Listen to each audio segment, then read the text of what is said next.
بسم اللہ الرحمن الرحیم۔ السلام علیکم پیارے دوستو، کہتے ہیں ایک روز حضور نبی کریم صلی اللہ علیہ وآلہ وسلم خانہ کعبہ میں نماز پڑھ رہے تھے کہ ابو جہل آپ کے پاس آیا اور بولا، کیا میں نے آپ کو اس سے منع نہیں کیا تھا؟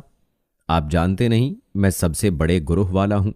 دوستو، کہتے ہیں کہ اس بات پر سورہ علق کی 17ویں اور 18ویں آیات نازل ہوئیں، جن کا ترجمہ یہ ہے، سو یہ اپنے گروہ کے لوگوں کو بلا لے، اگر اس نے ایسا کیا تو ہم بھی دوزخ کے پیادوں کو بلا لیں گے۔ حضرت ابن عباس رضی اللہ تعالی عنہ فرماتے ہیں، اگر ابو جہل اپنے گروہ کو بلاتا تو اللہ تعالیٰ کے عذاب کے فرشتے اسے پکڑ کر تہس نہس کر دیتے۔ دوستو، کہتے ہیں کہ ایک روز ابو جہل حضور نبی کریم صلی اللہ علیہ وآلہ وسلم کے سامنے آیا اور آپ سے مخاطب ہوا۔ آپ کو معلوم ہے میں بطحہ والوں کا محافظ ہوں اور میں یہاں ایک شریف ترین شخص ہوں۔ اس وقت اللہ تعالیٰ نے سورہ دخان کی آیت نمبر 49 نازل فرمائی، جس کا ترجمہ یہ ہے، چک تو بڑا معزز مکرم ہے۔ مفسرین کا کہنا ہے کہ آیت کا یہ جملہ دوزخ کے فرشتے ابو جہل کو جہنم میں ڈالتے وقت پھٹکارتے ہوئے کہیں گے۔ پیارے دوستو، یاد رہے کہ ابو جہل کے ساتھ ساتھ ابو لہب بھی حضور اکرم صلی اللہ علیہ وآلہ وسلم کی ایذا رسانی میں پیش تھا۔ نبی کریم صلی اللہ علیہ وآلہ وسلم کی تبلیغ میں رکاوٹیں ڈالتا تھا۔ آپ صلی اللہ علیہ وآلہ وسلم کو برا بھلا کہتا تھا۔ اس کی بیوی ام جمیل بھی اس کے ساتھ شامل تھی۔ وہ جنگل سے کانٹے دار لکڑیاں کاٹ کر لاتی اور نبی کریم صلی اللہ علیہ وآلہ وسلم کے راستے میں بچھاتی۔ اس پر اللہ تعالیٰ نے سورہ لہب نازل فرمائی۔ اس میں ابو لہب کے ساتھ اس کی بیوی کو بھی عذاب کی خبر دی گئی۔ وہ غصے میں آگ بگولا ہو گئی، پتھر ہاتھ میں لیے آپ صلی اللہ علیہ وآلہ وسلم کی طرف بڑھی۔ اس وقت آپ صلی اللہ علیہ وآلہ وسلم کے ساتھ حضرت ابو بکر صدیق رضی اللہ تعالی عنہ تھے۔ انہوں نے ابو لہب کی بیوی کو آتے دیکھا تو فرمایا، اللہ کے رسول، یہ عورت بہت زبان دراز ہے، اگر آپ یہاں ٹھہرے تو اس کی بدزبانی سے آپ کو تکلیف پہنچے گی۔ ان کی بات سن کر حضور نبی کریم صلی اللہ علیہ وآلہ وسلم نے فرمایا، ابو بکر فکر نہ کرو، وہ مجھے نہ دیکھ سکے گی۔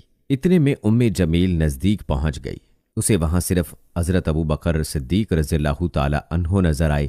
وہ آتے ہی بولی، ابو بکر، تمہارے دوست نے مجھے ذلیل کیا ہے، کہاں ہے تمہارا دوست جو شعر پڑھتا ہے؟ ابو بکر بولے، کیا تمہیں میرے ساتھ کوئی نظر نہیں آ رہا ہے؟ کیوں، کیا بات ہے؟ مجھے تو تمہارے ساتھ کوئی نظر نہیں آ رہا۔ انہوں نے پوچھا، تم ان کے ساتھ کیا کرنا چاہتی ہو؟ جواب میں اس نے کہا، میں یہ پتھر اس کے منہ پر مارنا چاہتی ہوں۔ اس نے میری شان میں نازیبا شعر کہے۔ یاد رہے کہ وہ سورہ لہب کی آیات کو شعر سمجھ رہی تھی۔ اس پر انہوں نے کہا، نہیں، اللہ کی قسم، وہ شاعر نہیں ہے، وہ تو شعر کہنا جانتے ہی نہیں، نہ انہوں نے تمہیں ذلیل کیا ہے۔ یہ سن کر وہ واپس لوٹ گئی۔ بعد میں حضرت ابو بکر صدیق رضی اللہ تعالی عنہ نے آپ صلی اللہ علیہ وآلہ وسلم سے پوچھا، اے اللہ کے رسول، وہ آپ کو دیکھ کیوں نہیں سکی؟ آپ صلی اللہ علیہ وآلہ وسلم نے ارشاد فرمایا، ایک فرشتے نے مجھے اپنے پروں میں چھپا لیا تھا۔ ایک روایت کے مطابق آپ نے یہ جواب ارشاد فرمایا تھا، میرے اور اس کے درمیان ایک آڑ پیدا کر دی گئی تھی۔ دوستو، آپ کو بتاتے چلیں کہ ابو لہب کے ایک بیٹے کا نام عتبہ تھا اور دوسرے کا نام عتیبہ تھا۔ اعلان نبوت سے پہلے رسول کریم صلی اللہ علیہ وآلہ وسلم نے اپنی دو بیٹیوں حضرت رقیہ اور حضرت ام کلثوم رضی اللہ تعالی عنہا کا نکاح ابو لہب کے ان دونوں بیٹوں سے کر دیا تھا۔ کہتے ہیں کہ ابھی صرف نکاح ہوا تھا، ابھی رخصتی نہیں ہوئی تھی کہ اسلام کا آغاز ہوا اور سورہ لہب نازل ہوئی تو ابو لہب نے غصے میں آ کر اپنے بیٹوں سے کہا، اگر تم محمد کی بیٹیوں کو طلاق نہیں دو گے تو میں تمہارا چہرہ نہیں دیکھوں گا۔ چنانچہ ان دونوں نے انہیں طلاق دے دی۔ دوستو، محدثین فرماتے ہیں کہ اگر دیکھا جائے تو آپ صلی اللہ علیہ وآلہ وسلم کی بیٹیوں کے لیے اس میں حکمت تھی۔ گویا اللہ تعالیٰ نے چاہا کہ یہ پاک صاحبزادیاں عتبہ اور عتیبہ کے ہاں نہ جا سکیں۔ یاد رہے کہ یہ رشتہ اسلام دشمنی کی بنیاد پر ختم کیا گیا، یعنی آپ دونوں چونکہ نبی کریم صلی اللہ علیہ وآلہ وسلم کی صاحبزادیاں تھیں، اس لیے یہ قدم اٹھایا گیا تاکہ آپ صلی اللہ علیہ وآلہ وسلم کو ایذا پہنچائی جائے۔ روایات میں آتا ہے کہ اس موقع پر عتیبہ نبی اکرم صلی اللہ علیہ وآلہ وسلم کی خدمت میں حاضر ہوا اور اس نے آپ کی شان میں گستاخی کی۔ آپ صاحبزادیوں کی وجہ سے پہلے ہی غمگین تھے۔ ان حالات میں آپ نے اس کے حق میں بد دعا فرمائی۔ اے اللہ اس پر اپنے کتوں میں سے ایک کتا مسلط فرما دے۔ عتیبہ یہ بد دعا سن کر وہاں سے لوٹ آیا۔ اس نے اپنے باپ ابو لہب کو سارا حال سنایا۔ اس کے بعد دونوں باپ بیٹا ایک قافلے کے ساتھ ملک شام کی طرف روانہ ہو گئے۔ راستے میں یہ لوگ ایک جگہ ٹھہرے، وہاں قریب ہی ایک راہب کی عبادت گاہ تھی۔ راہب ان کے پاس آیا، اس نے انہیں بتایا اس علاقے میں جنگلی درندے رہتے ہیں۔ ابو لہب یہ سن کر خوف زدہ ہو گیا۔ نبی کریم صلی اللہ علیہ وآلہ وسلم کی بد دعا یاد آ گئی۔ اس نے قافلے والوں سے کہا تم لوگ میری حیثیت سے باخبر ہو اور یہ بھی جانتے ہو کہ میرا تم پر کیا حق ہے۔ انہوں نے ایک زبان ہو کر کہا بے شک ہمیں معلوم ہے۔ ابو لہب یہ سن کر بولا تب پھر تم ہماری مدد کرو، میں محمد کی بد دعا سے خوف زدہ ہو گیا ہوں، اس لیے تم لوگ اپنا سامان اس عبادت گاہ کی طرف رکھ کر اس پر میرے بیٹے کا بستر لگا دو اور اس کے چاروں طرف تم لوگ اپنے بستر لگا لو۔ ان لوگوں نے ایسا ہی کیا۔ یہی نہیں، انہوں نے اپنے چاروں طرف اپنے اونٹوں کو بھی بٹھا دیا۔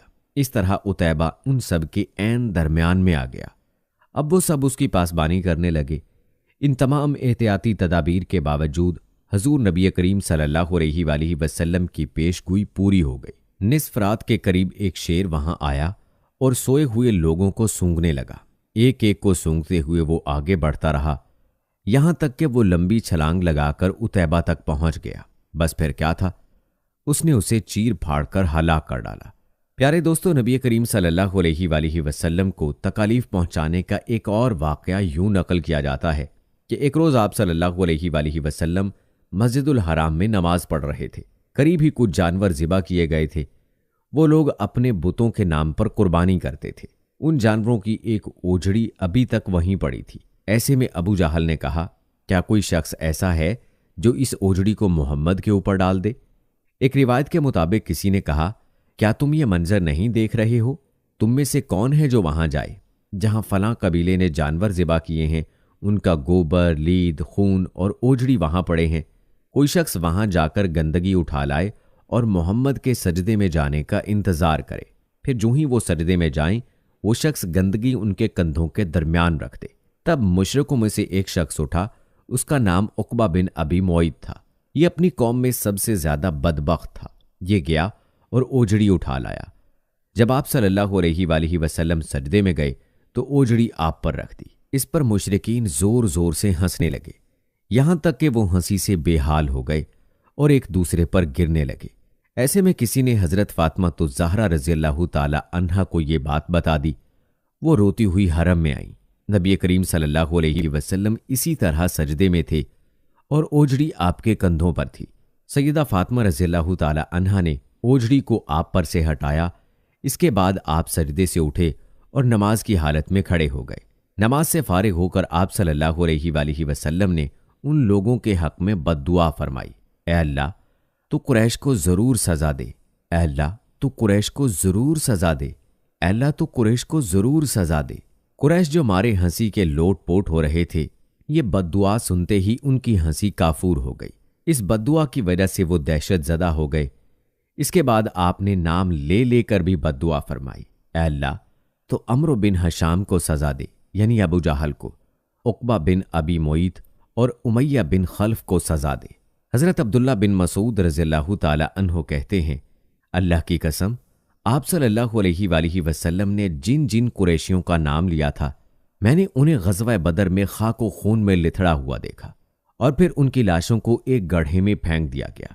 پیارے دوستو، نبی کریم صلی اللہ علیہ وآلہ وسلم کو ابتدائی زمانہ میں بڑی سخت اور کڑی آزمائشوں کا سامنا کرنا پڑا، کیونکہ آپ صلی اللہ علیہ وآلہ وسلم اس زمانہ میں تنہا تھے۔